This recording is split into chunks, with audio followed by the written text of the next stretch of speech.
And welcome to the latest episode of Near Mist, which is my Let's Build series set in the world of Embervale, which is in the game of Enshrouded. Recently, they had a big update that included water, freestanding water.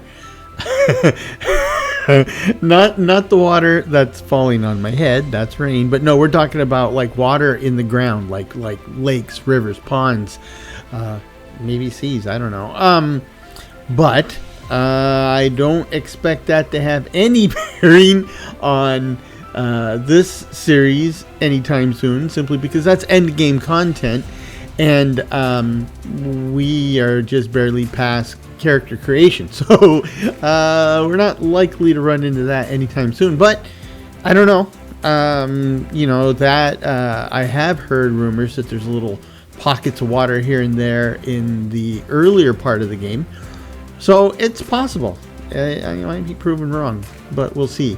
In the meanwhile, where we are currently in preparations to rescue our very first survivor. The survivor is a blacksmith, and he's going to unlock some crafting recipes, including better armor, because believe it or not, that ragged t-shirt I'm wearing and those boards held together by a wish and a prayer are considered armor, and that's what I'm able to create on my own. So yes, we need to rescue the blacksmith, or this is going to be a very painful, and I mean that in every sense of the word, experience for me, maybe for you, but definitely for me.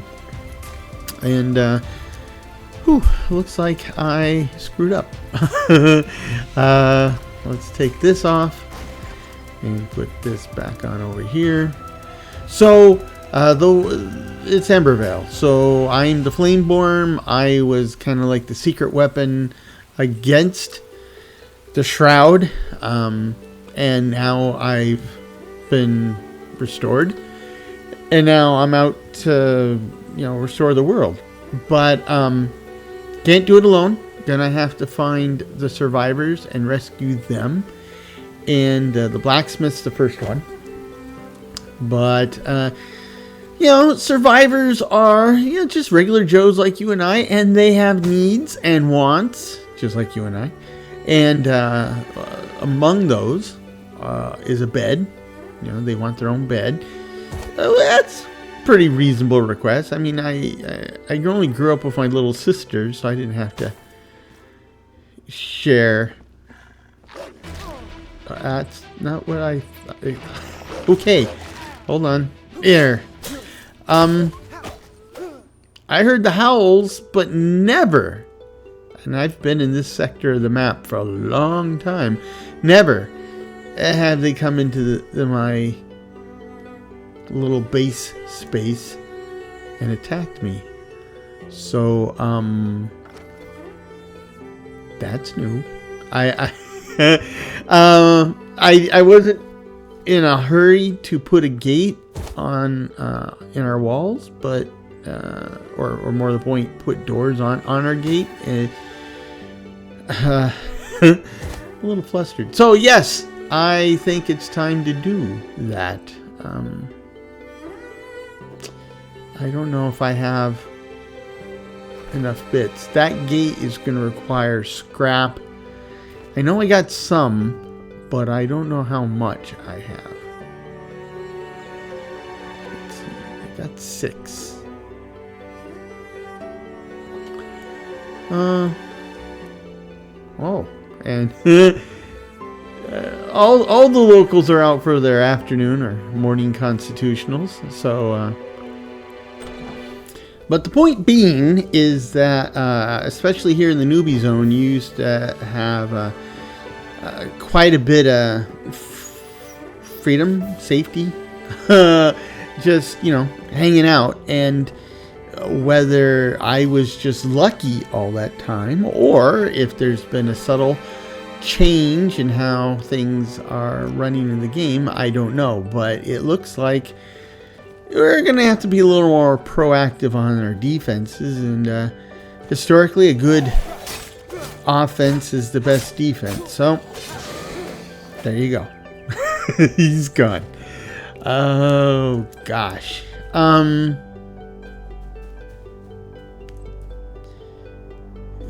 Another change has happened is they've changed how water works. Like, it's part of the new water mechanics. So before, there were wells that you could get water skins, and they were just like any other food item, right?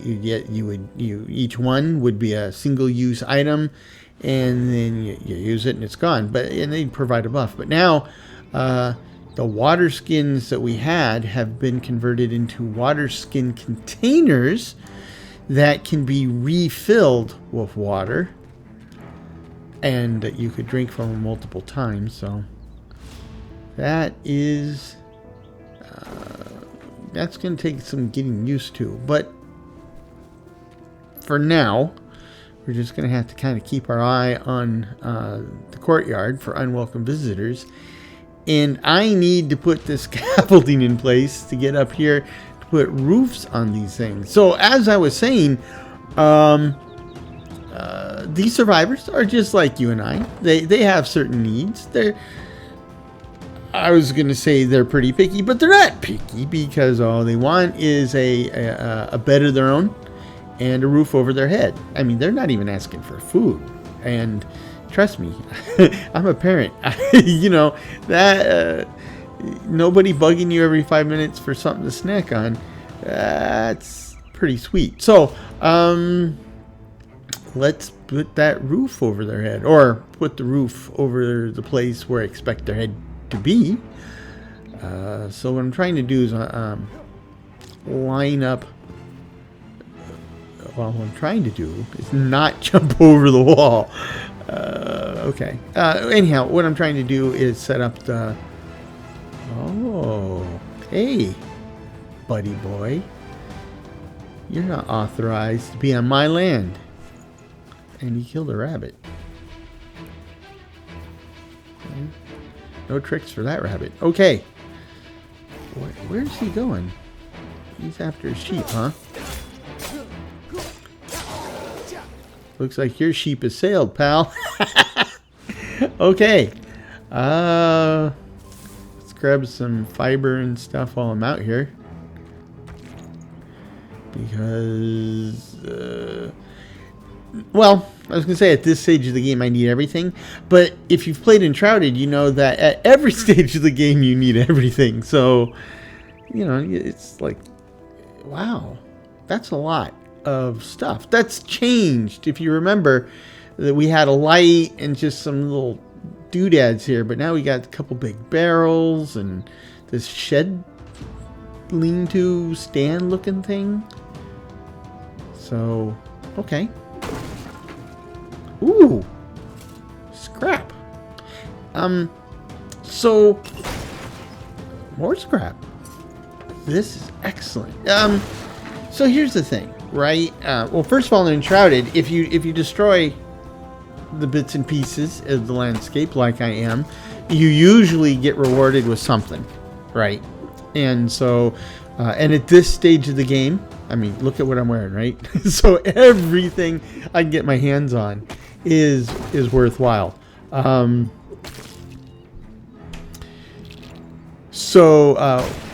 gosh. So with that said, I'm smashing everything. You know, later it maybe, you know, I won't be so materially poor and it won't matter so much. But right now, this is all,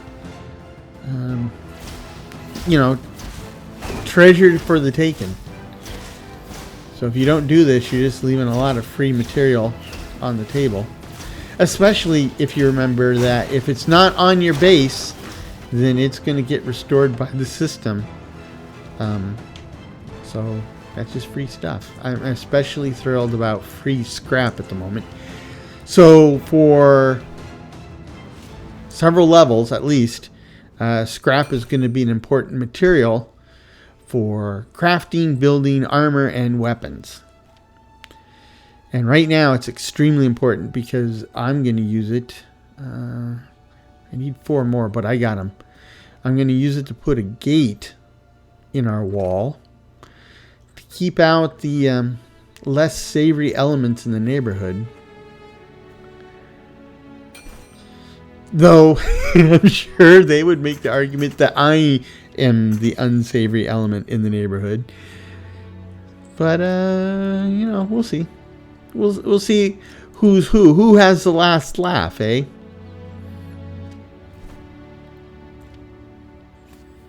Okay. So run over here. I'm gonna need to turn snapping on and rotate this. And as Ace Ventura would say, like a glove. Nice. Okay.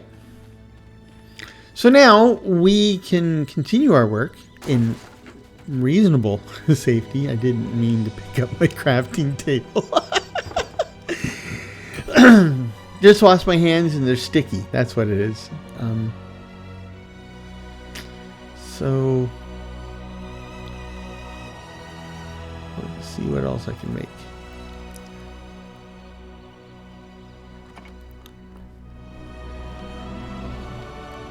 I'll put stuff away that I'm not using immediately,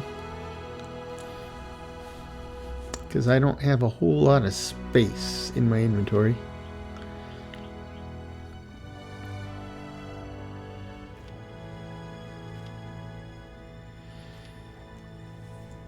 Don't have a whole lot of space in chests outside my inventory, but we'll get that sorted out soon enough.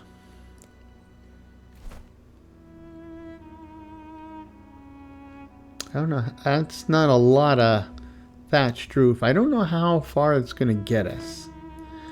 So we'll just see. My guess is it might cover half of one of these guest cottages. But what I was originally saying is over here, what I'm doing is I'm setting up the wall to support the other end of the roof, right? And it's got to match up with this end. And then this goes one up and over. There.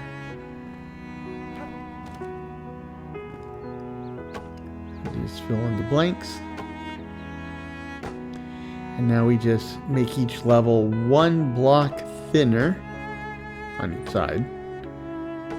And there you go. That should line up and pair with the first or the front of the building.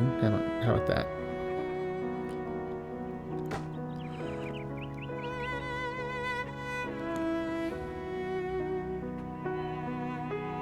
Four, 5, 6. So I got one down. So 2, 3, 4, 5, 6. And I think we have it. All the measuring is done. Now we just plop down some blocks. And we're good. Just need to do some roof, windows, doors, furniture.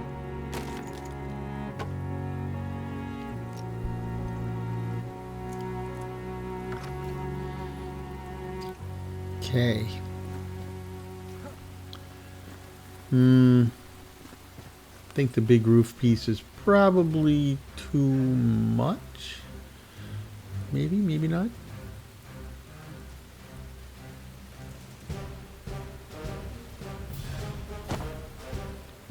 Yeah, it fits. Okay. Thought it might be too big. I might need to trim the bottom. I almost certainly have to trim the bottom, but yeah, okay. How about for this end?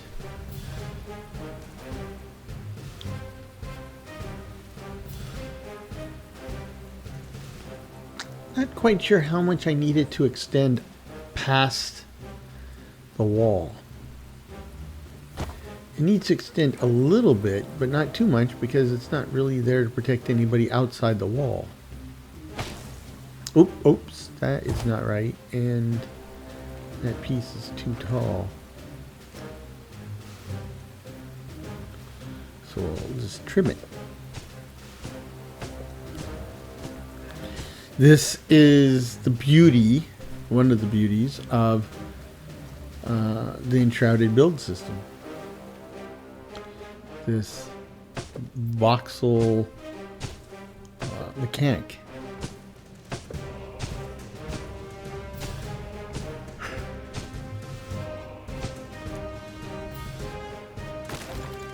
It does have its ups and its downs.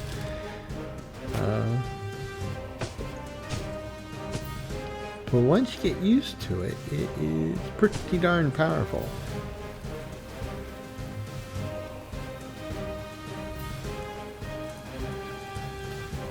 I don't know if I have enough room to stand up here. And apparently I don't have enough room to even get off the ladder.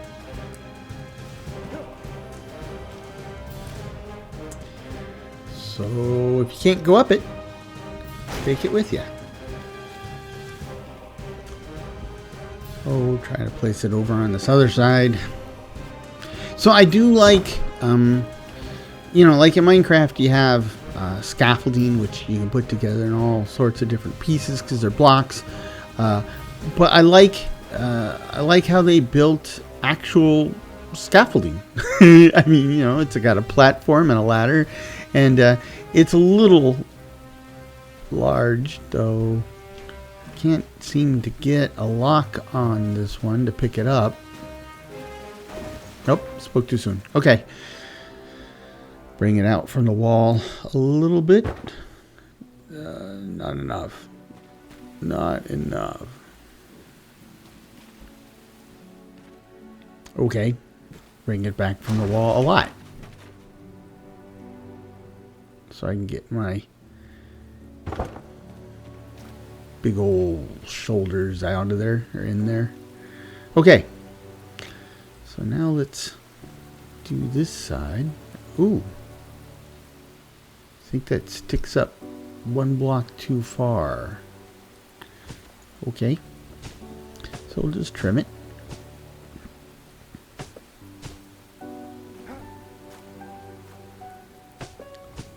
And okay. It's screwed up all over the place there. So I think using the prefabs, we should switch to the smaller pieces while I do the other side of the roof. But this is looking pretty good. It was looking good. There we go.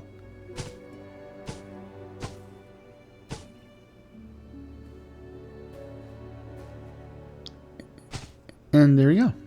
So we have this nice covered area over here at the flat roof where we can put our crafting stations. Things like anvil and forge and that type of jazz. And then the house itself can be used for the blacksmith. Not that he needs a lot of space. So something I don't have access to yet, but I just thought of something. One of the things that Enshrouded has, which is pretty unique, actually, and surprisingly, is it has a bathroom mechanic. Now, the bathroom mechanic is not what you think it is, right? What they've done is there are toilets and eventually showers and bathtubs, but you don't use the toilet. You can certainly sit on it though, but or take a shower or anything like that. What it is those are all additional items that provide comfort, and the comfort mechanic is important because it contributes to the power of the resting mechanic. And the resting mechanic is if you're rested, and that's pretty much exactly what you think it is. You know, you get you know, sit down and relax, or lay down or sleep or whatever, in a nice comfortable place, and you come out refreshed, right? And if you do that, the more comfort points that are in your base, not necessarily near you, but in your entire base, the longer and more powerful that buff will be. Now, where does the toilet play into this? Strangely enough, toilets have a comfort value. They add comfort to your base. Now, if that doesn't make sense, think about it this way. How uncomfortable would you be if there was no toilet at your house, right? So maybe you don't think of toilets as providing comfort, but I can assure you that you would be mighty uncomfortable without them. So maybe that's the road, the tact that they're trying to take here. Anyway, I just bring that up. And what's funny, what I find very funny, in fact, is I can't place voxels where I want to. There we go. Is that when we can make our toilet, it's pretty basic. But then later, as we unlock additional tiers of furniture and building materials, as we progress through the game, we unlock better and better toilets. I mean, just stands to reason, right? That's looking pretty sharp. So there. Oh. Okay, let's put the roof pieces on. I need a bunch more fiber, apparently. So, we'll wind up, gotta warm up, gotta stretch. You don't want to get a cramp in the middle of a battle, right? So, gotta do your proper stretches. Okay, that bush is apparently out of bounds. So let's go pick up some fiber. Now, just like real life, fiber is an important part of your enshrouded lifestyle. For totally different reasons, but and let me just tell you, in real life, fiber's not a thing you think about when you're young, but when you get old, boy, fiber's more and more important. And this is the thing that cracks me up. So you all are young, but you just file this away in the back of your head, because when you get old and fiber starts to play an important part of your day, you're going to find that other old people are much more open to talking about this. I mean, it's not that they're open to it. It's kind of like one of the favorite topics of conversation. I guess you can call it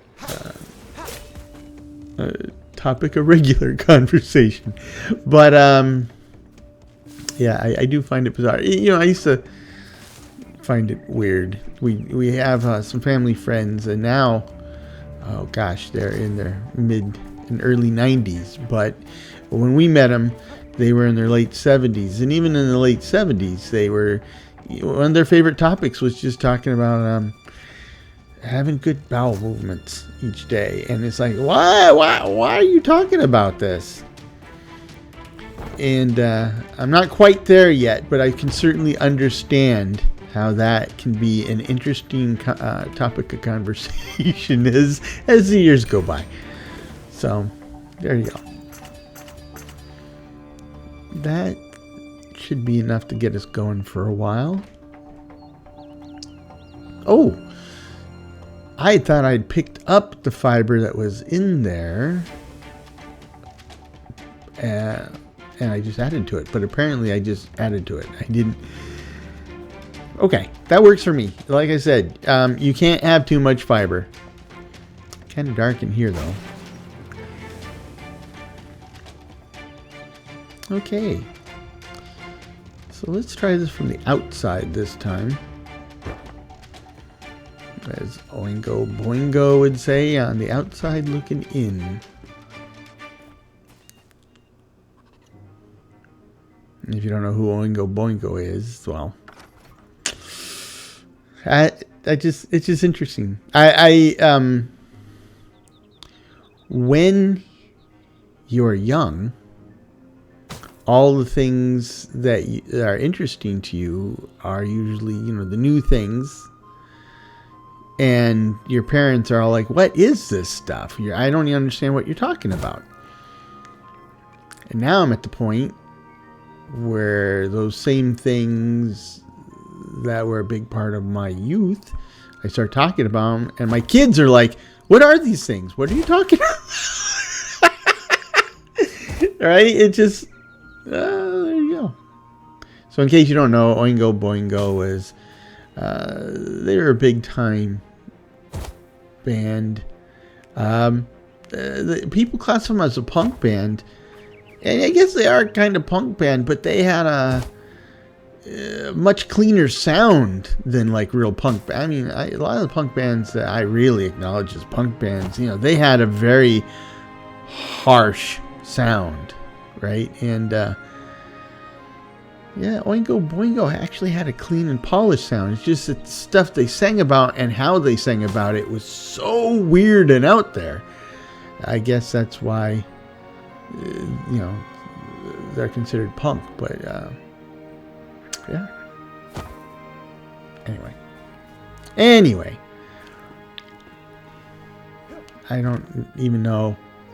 I don't think there really is like any type of mainstream punk music movement. I did find it kind of bizarre when I first started learning about steampunk. I mean, as a genre, that has always interested me even before there was an official steampunk genre, right? I loved the stories of H.G. Wells and Time Machine, stuff like that. 20,000 Leagues Under the Sea. That's Jules Verne, but still, I love that stuff. But now when we talk about punks, we're talking about cyberpunk and diesel punk and whatever punk, it's not music. It's really part of a genre. I need a lot more roof pieces, apparently. So I did, I'm kind of disappointed when I listen to steampunk music, because most of the steampunk music really isn't all that retro. It's just like some type of like modern rock music. It's just that the theme is, or what they sing about is like steampunk stuff, right? I did like one band, I don't remember the name of them, but they had, they definitely had a retro sound, right? So the vocals were kind of like coming through a tinny speaker type of thing, right? And they had kind of like the elements of the crooners you had from the 20s and 30s, which isn't really steampunk. That's kind of post-steampunk, but it definitely felt retro, and I like that, right? I ate that up. But everyone else, like most of the others, are just like rock bands that are just singing about gears and stuff. And it's just like, okay, that's not really steampunk, but okay. So now I think punk is really more like I don't know how to describe it. Like maybe a modifier, right? Or I don't know. I'm sure there's some sociologist out there who's got it defined, probably doing a paper on it. Yep. Then it gets all codified and formalized and standardized. And ultimately that's the irony, right? Because punk music or any of the other punks, right? It's all about breaking with the standardization, breaking away from what's expected, what was, the actuality of it. It's all about going off the beaten path, but in the end, it becomes commoditized, standardized, categorized, few more eyes, and then so in short, it becomes exactly what it was trying to protest against. That's gotta hurt. I mean, and the thing is, that's not a new experience. That's not a new thing, right? 4 windows, 2 doors, easy peasy. When I was a kid, I was born in '67, so I grew up in the late '60s, early '70s, and that was prime hippie time. It was the hippie era. Free love, man. And I remember people wearing long hair and bell bottoms, and I remember very much the loosey-goosey social vibe at the time. But here's the thing. All those hippies, the ones that didn't OD on something, there's a big old empty space here, and since the facades of these buildings are made up of an even number of blocks, we can put those little 2x2 windows in here for a little extra light and decoration, actually. Anyhow, so the hippy dippy scene, if they didn't wind up killing themselves somehow through sex, drugs, and rock and roll, they grew up and became the establishment, right? And I think there's some certain amount of irony that we live in a world now that is going through some pretty harsh social interactions. And the ultimate irony is that many of those people who are trying to make America great again 40 and 50 years ago, 50, 60 years ago, they were hippy dippy. Down with the man. Make love, not war.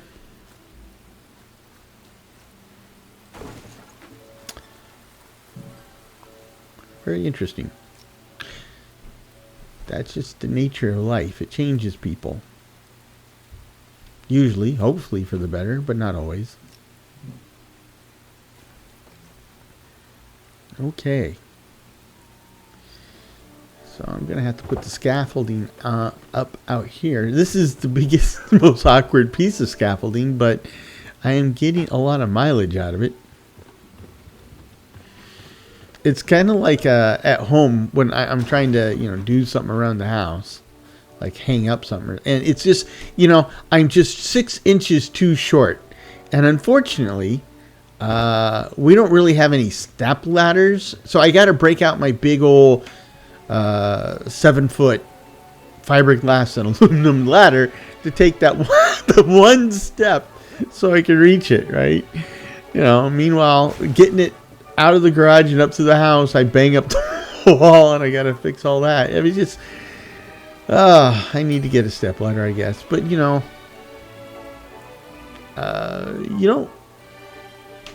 the step ladder is only good for that one step, and a big old tall ladder is useful for many steps, including the one.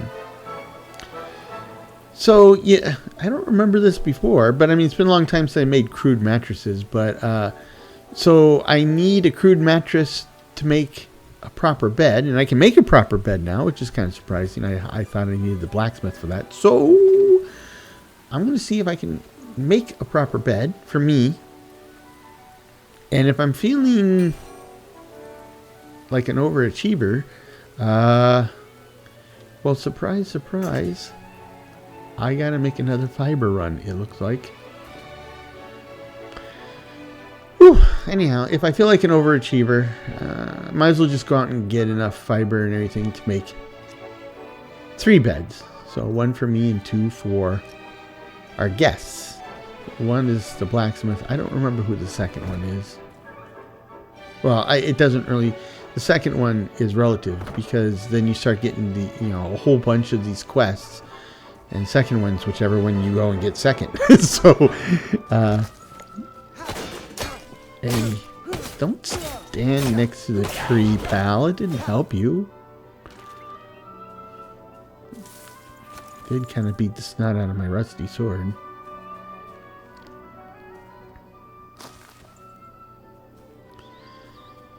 And with the update, you see I tried to call them dragonflies. The fireflies aren't just a bright spot in the grass. They actually kind of flitter around like, you know, dragonfly. I mean, not dragonflies, like fireflies.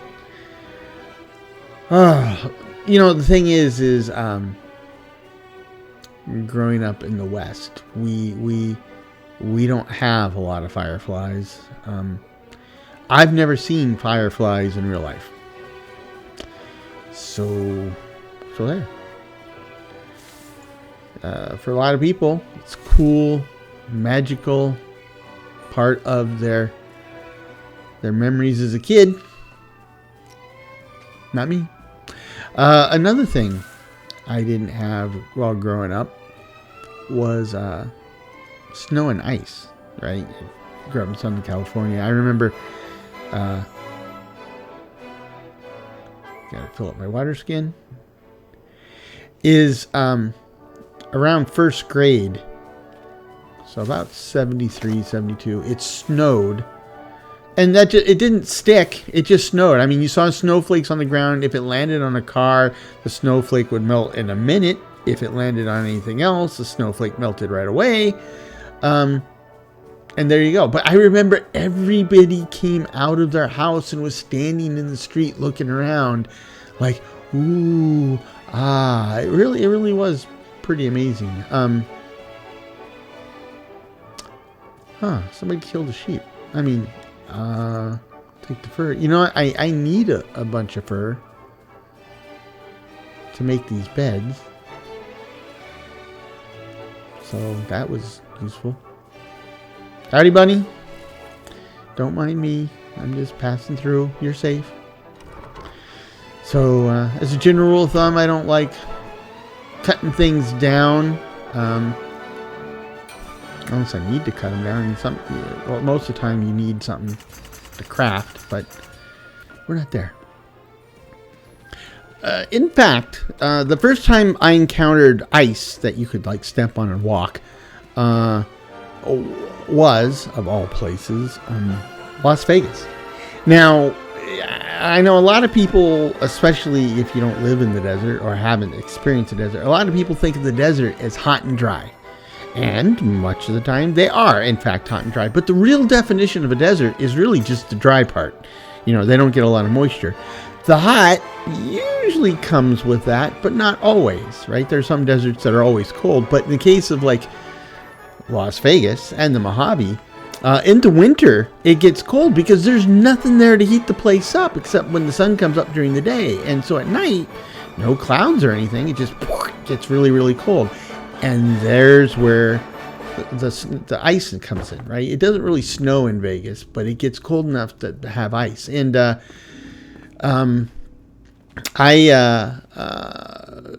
this particular case, I was in Las Vegas for 3 months as part of a military exercise, and we were actually working out of a building, which was a nice change of pace because usually my unit was out in the woods or a mountaintop or a field someplace, but this time we're in a building, and so we set up our satellite dishes on the roof.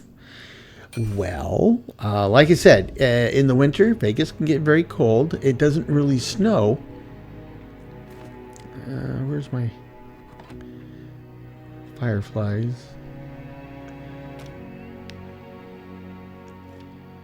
It doesn't get really cold, but you see, the HVAC and the air conditioning, and yes, they do sometimes run the air conditioning up there. It would run during the day. Condensation would form. It would then flow down onto the roof where it would freeze. And the roof up there, they had normally it's kind of like this rocky gravel stuff on top. So that wouldn't have been a problem, but you're not supposed to walk on that. So they have areas you are supposed to walk on, which is kind of like a tar paper, sandpaper type of thing. But it's and in summer, you know, it's very good traction for walking on. But when you have some water flow across it and then freeze at night, it's smooth as glass and a whole lot slicker. And sure enough, here I'm walking up on the roof in the morning to realign the satellite dish to the satellite. And while I was up there, I noticed that these little tar paper walkways on the roof, they were like a little skating rink because I almost slipped and fell. And I said, ooh. So, I would take a little, back up a few steps and take a little running start and slide 5 feet. And I said, ooh. And of course, being young and male, 5 feet's good. Then I got to shoot for 10, 15, 20. Anyhow, long story short, this story ends badly because one time I was able to slide far enough, but what I didn't anticipate was that whoever laid down those sheets of tar paper where you're supposed to walk didn't do a fantastic job. Ooh, there's more scrap. They didn't do a fantastic job. And there was a gap between two pieces. And the water didn't flow and freeze quite on those two places. So it's kind of like riding a skateboard and then hitting a little pebble. That's exactly what happened.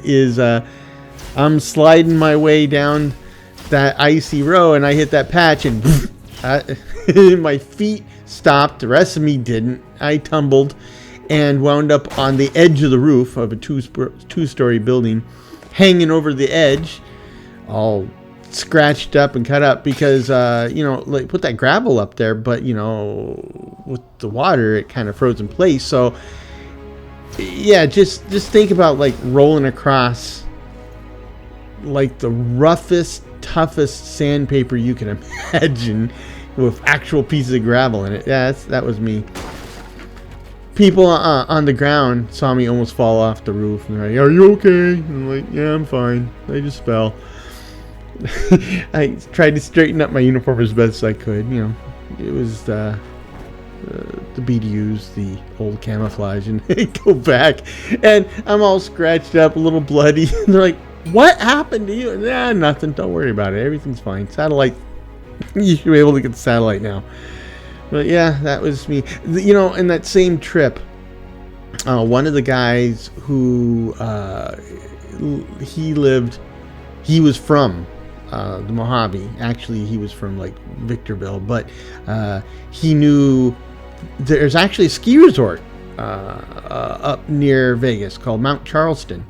And so he took us to that, right? And we're going up the mountains, and at, I don't know, I'm guessing I was 21, 22. That was the first time I encountered powdered snow and icicles. And so when we stopped, and everyone's like going, "Oh, this is pretty nice," and I'm over there, "Oh my God, it's powdered snow!" And I'm picking and breaking icicles off trees and all. They thought like I just arrived from another planet. But, being a little Southern California kid, this was all news to me. I mean, eventually I moved to Idaho, and that became old hat, right? And learned how to drive in the snow and all that jazz, and, why you have to, shovel the snow, and became quite the snow expert in a very short period of time. But, it is kind of funny because living where I do now, we do occasionally get snow, but we don't get a lot. And invariably, when we do get some snow, you have people who were just like I was, right? They're like, "Oh my gosh, such snow!" I'm like, "Come on!" It's just I'm just like those other people were. It's like, it's no big deal. This bush is growing out in a rock. Or Iran. It reminds me, there's a Facebook meme, right, that's talking about, it has a picture and it shows a rose, right, and it shows, I require a pH of whatever and soil that has this chemical and only in the right amounts and blah, blah, blah, blah. And then it has another picture, of a dandelion growing out of a crack in the sidewalk, and the dandelion's like, "Concrete, all right!" It's just, very different requirements. Oh, I need torn cloth. I got some. I got a lot, actually. Of course, I'm wearing a bunch of it, but I need 2 of those, and now I need animal fur strings and wood logs. I got lots of wood logs. Yeah, I think I have enough. I have enough fiber to make the strings. What I'm missing is animal fur. I'm gonna need 8, and I've got 2. Well, you remember what I told you, that I don't normally go killing willy-nilly because you know, I only go killing when I need stuff. Well, I need stuff. And that bunny, who's been so good about not running away, is about to learn how Darwinism works. There you go. So, and I didn't get any fur from that though. So I'm going to go over here. Now I know there's a wolf in this neighborhood, but there's also like a little herd of goats.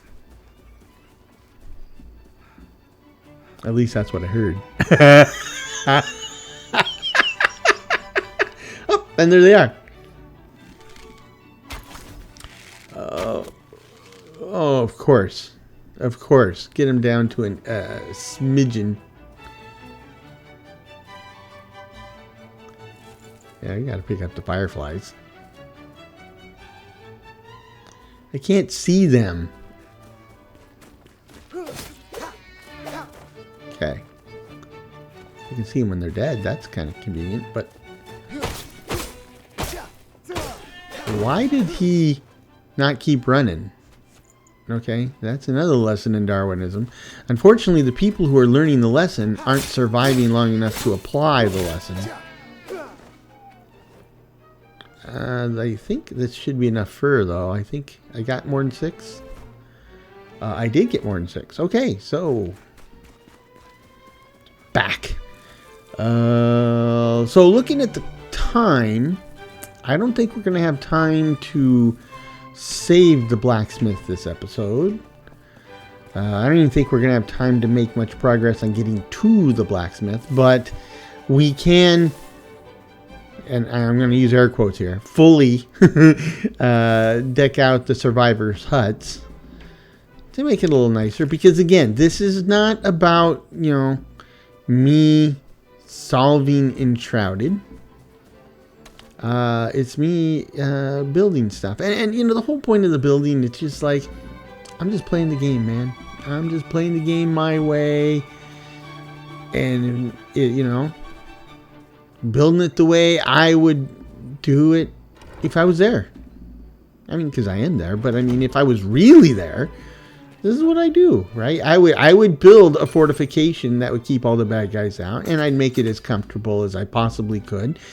And I'd do the best I could until I could do better, and then I'd make it better.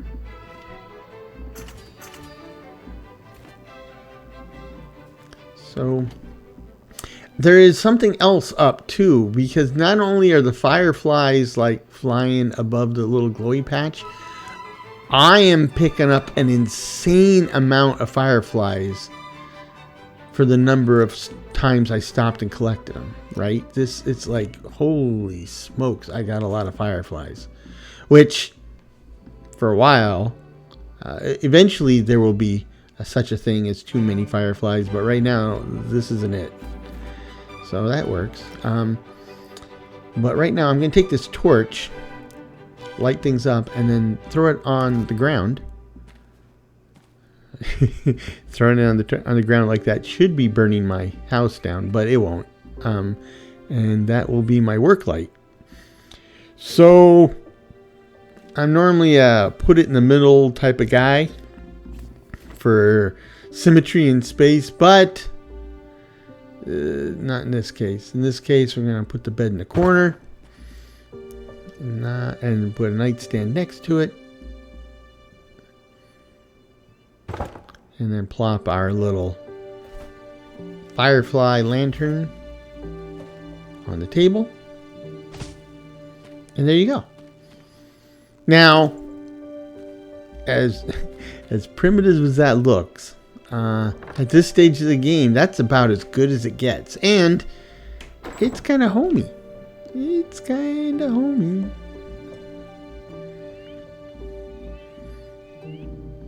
Not Martha Stewart homey, certainly not. But, you know, and if you stop and figure that in this world where civilization has been destroyed and has been destroyed for, I don't know, they never quite make that clear whether it was like 60 years ago, or 600 years ago.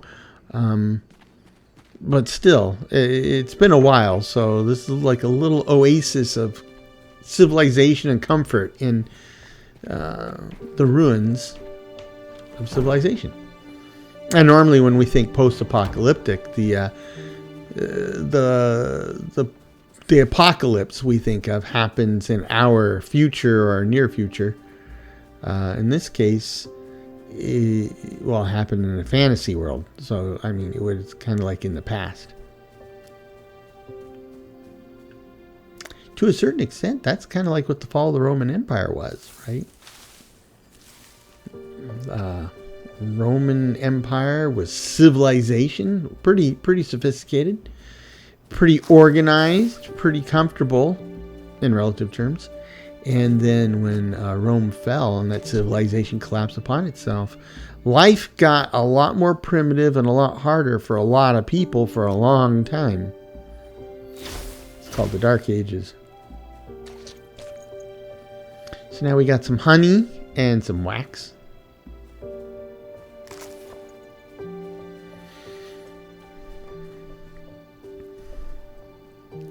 Grab some more. Oops.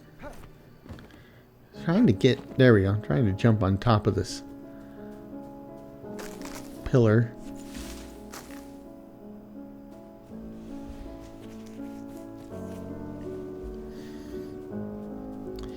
Here's a spawn point.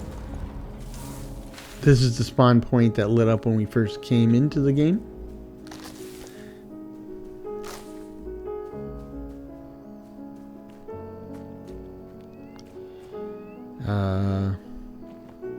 Whole lot of nothing. I mean, there's all this wreckage, and now I'm thinking that maybe there's a bunch of stuff we could collect here, like scrap. Whoa! This is not doing a great job on this rat. So these rats give you these pelts, and the sole purpose of the pelts is if you get enough pelts and some string, you can sew the pelts into actual furs. Now, later on in the game, that won't be worth the effort. But right now, it might be. Oh, there's some scrap.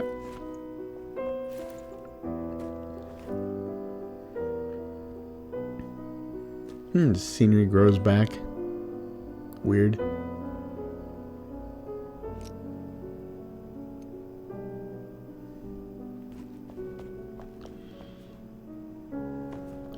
Some big barrels. What's in the barrels?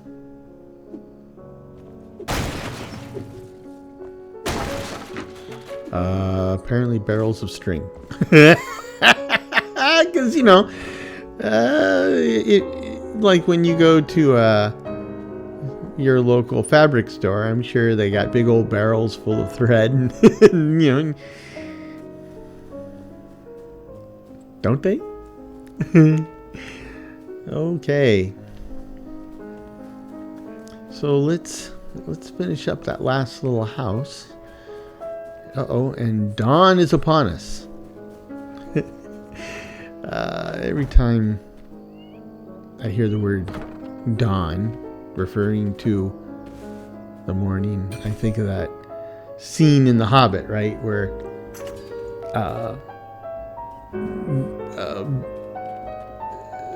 it's actually Gandalf gets the trolls arguing with each other, and they argue with each other to the point that they don't realize that time's passing, and then the dawn breaks, right? And when the sunlight hits them, bad news for the trolls. So, The Hobbit, Lord of the Rings, among my favorite books and stories of all time.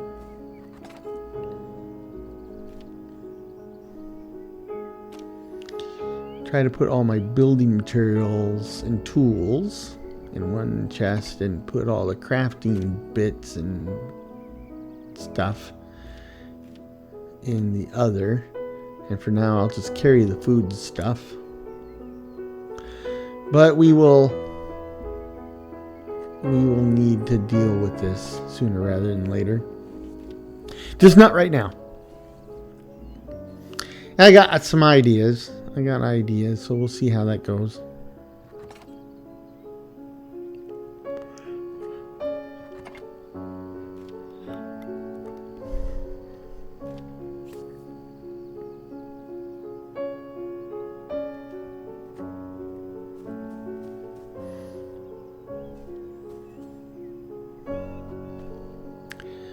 And I'm going to take this bench and put it over here, stand on it to get a good view of our end episode recap. Turn off the HUD, get a nice view. There you go. Now, this is certainly not the Four Seasons, the Ritz, Carlton, but this isn't bad. This is homey. So we've got the big house on the left, which is my house. We'll use that as a storeroom and as a tavern, as an inn. We got a couple little cottages on the right. I mean, not grand hotels, but certainly cozy little places to hang out. And then we have the crafting area in between, so you can craft out of the elements and stuff. And so I'm quite proud of this. I'm proud of this. I mean, again, this is pretty good considering the materials we have available to us. And this could be a scene out of Iron Age Britain or Europe, or colonial North America, maybe even Civil War America if you go far enough west. So, yes, I'm digging this. And along those same lines, I really enjoyed this episode. So I hope you enjoyed this episode. I hope you come back for the next one. And the next one, yes, we'll just make sure we stock up on food and arrows, and then we're going to go try to get that blacksmith. So we'll see a bit more of the land. We'll see a bit more about how bandages work. And yeah, I think it'll be fun. So I hope you I hope you'll come back and join me on that. But in the meantime, I hope this finds you and yours in good health, good spirits, and perhaps just a touch of good fortune. Cheers.